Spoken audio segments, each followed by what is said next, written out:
Okay, I need to get something off my chest. And I'm very surprised there's really not much content in regards to this, but we're talking about the apartment complex rent scam. Now, what is that? Okay, so I can't be the only person that scrolled Zillow late at night, or even me personally whenever I was looking to get this apartment.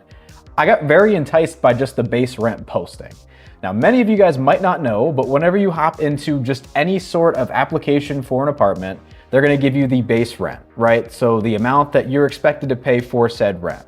What they don't include in many of the cases at the very end, at the checkout, are the fees. Okay, and what better way for me to kind of explain this than just to show you a local example of where I live. And of course, for the sake of anonymity and on top of that, me not getting sued, I'm gonna be blurring out every important detail other than the costs and things that you'll actually need to see. So what better way to show you than to actually dive deep into an example straight across the street from where I live. Okay, perfect. So let's just say that you are looking for just a modest 2-bed, 2-bath apartment. Nothing crazy, 1,000 square feet. Now, obviously, depending on where you live, this is either gonna look crazy or it might even look reasonable. Regardless of that, the base rent is totally irrelevant in this equation because this is how they lure you in. So let me just quickly click into this. We're gonna estimate our costs here. Okay, perfect. So off the bat, you're gonna already see this amount changed pretty drastically. So you see your base rent starting at $24.95, and that bad boy hopped all the way up to $26.35.75 out the gate. So many questions can stem from this, right? Because honestly, this is something that I've had to go through numerous amount of times moving to the state that I currently reside after moving across the country. So let's just take a further look at this just to kind of elaborate on what I was talking about previously. Okay, perfect. So let's just see the breakdown of just the monthly costs that have been added to our rent of $24.95. So we're looking at a pest control service for $5 a month. You know, it's one of those things that people can obviously explain. It's kind of hard to debate that. At the end of the day, you're gonna want some sort of service like that. Now you have the utility and wastewater admin fee. Again, some sort of fee to either manage a system that you make payments on or just to mitigate them having to handle a bunch of separate things. Now, a lot of apartment complexes will charge for cable and internet. I honestly don't mind this so I can see it. I don't understand the justification of it being $125 a month. I know for me, I pay like $60 a month just for my internet/cable. So keep that in mind. It's one of these things. How do they set these amounts? Obviously, they're gonna get some sort of bundle package with whatever provider they have, but that has no impact on me. I don't care. It's one of those things I should be able just to pick if I want this add-on or not. Okay, so let's just transition to situational fees. Okay, so let's actually personalize this cost. So in this case, it would be me and my fiance, so 2 people living in the household.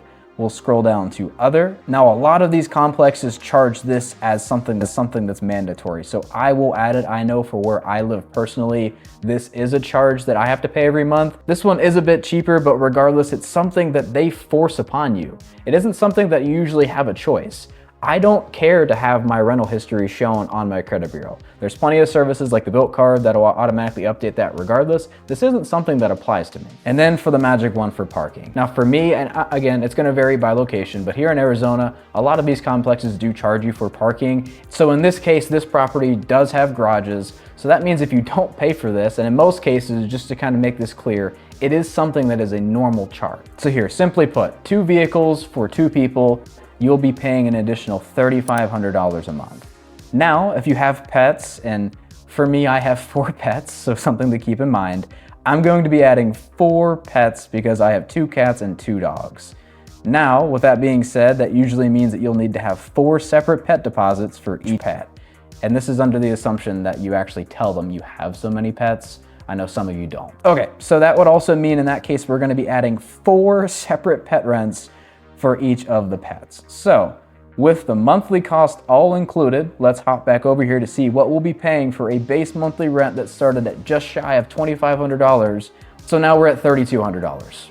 That happened very quick, and I'm still kind of confused how we got to that amount. So let's just take a brief glance at the full updated cost once everything's been accounted for. Okay, so let's just look back at what we're looking at relative to our rent. So we have the $24.95 that we spoke about before as the base rent. We still have pest control, utilities, cable, that was already included, so we're gonna completely ignore that. And again, this won't include common area utilities, so this amount ultimately will scale depending on how much you use.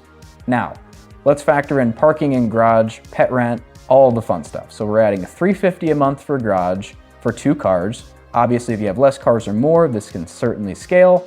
For pet rent, again, another thing that can vary. And I understand someone in the comments is gonna say, well, you don't need to have pets. Well, maybe don't have 2 cars. That's not the point of the video, right? It's just me covering and explaining the rent scam that we have within these apartment complexes. Okay, so ultimately you guys have saw the bait and switch scam that a lot of these complexes are doing. I can't be the only one that's upset about this. I don't really see much content that even covers this. I'm unsure why. This seems like a bigger issue than what's either televised or even spoke about. Let me know what you think. I think this is appalling. As someone that is renting unit by unit and just kind of living it out year by year, it's pretty stressful knowing that the moment that you move, you're not really paying what's being showed on Zillow, for an example. So quickly, let's just be clear. The online postings that you see on any of the major websites, Zillow, Redfin, Realtor.com, all of those are a lie when it comes to renting from these specific apartment complexes. It's ultimately just a marketing gimmick just to get you in the door. Let's not even talk about the free rent for 4 weeks up front, all of that fun stuff. It's an illusion, again, just to get you in the door, just to show you how cheap the apartment really is. The industry has been getting away with this for far too long. Let's just show everybody how widespread this scam really is. Drop a comment below with the single most ridiculous mandatory fee you've ever had to pay living in an apartment complex. Enjoy the rest of your day and take care.